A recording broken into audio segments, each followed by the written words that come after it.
Welcome back to Warrior Rewind, where we keep you up to date on all things happening in Warrior athletics. Alongside Natalie Winters, I'm Kenny Masenshi. We start off the show at the softball diamond, where a monumental anniversary was commemorated on Saturday. The 40th anniversary of Title IX was celebrated during the softball Saturday doubleheader as the Warriors hosted UC San Diego.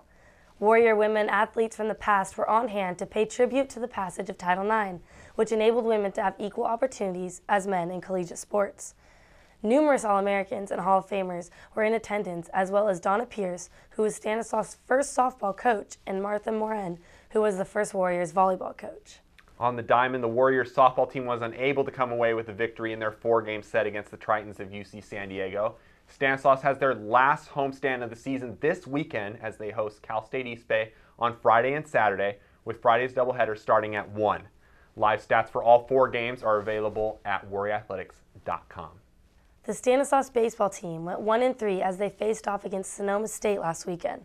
The victory came in the first game of the series as Byron Lemon threw a complete game shutout to help the Warriors win 4-0. Lemon threw a career-high 10 strikeouts, with 9 of them coming without a swing by a Sonoma State player. The Warriors scored the first run of the game on a suicide squeeze bunt by Craig Beavers that brought in Matt Chadez. Tynan Pedretti went 3 for 4 in the game as the Warriors finished with 12 hits. But the rest of the series was controlled by the Sea Wolves, who won the second game of the Saturday doubleheader at Warrior Field before taking both games of the Sunday doubleheader in Sonoma. But there were some bright spots for the Warriors. The 19 combined hits in the Saturday doubleheader set a season high for hits in a doubleheader, and they followed it up with 18 hits in Sunday's doubleheader. Skippy Ferreira had 7 hits on the weekend, including going 3 for 4 in both of Sunday's games. The Warriors will head to Oakland to take on the Academy of Art this weekend before resuming CCAA league play against Monterey Bay starting April 26th. The Warriors tennis team finished up their season against UC San Diego this past Saturday, with the Warriors only picking up one victory against the Tritons, who entered the match as the 19th ranked team in the country.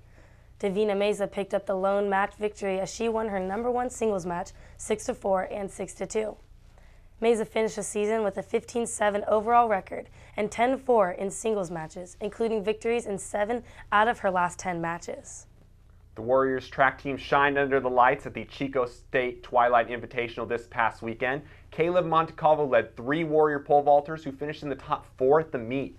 Montecalvo won the event with a vault of 16 feet 6 3/4 inches, and the height put him in the top 8 in the nation. Kyle Maxwell took second and Mike Ortega was 4th.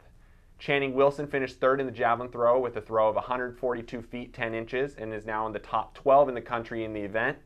Ryan Gates set a personal best and qualifying mark in the hammer throw with a toss of 181 feet 6 inches for second place.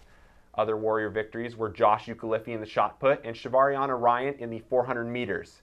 The track team will be split at 4 events this weekend, with the Brian Clay Invitational at Azusa Pacific on Friday and the Long Beach State Invitational, Mount Sac Relays, and Woody Wilson Classic in Davis, all on Saturday. This past Wednesday, 58 student athletes were honored at the first President's Breakfast. The breakfast celebrated athletes who have an overall GPA of 3.25 or better during their time at Stanislaus.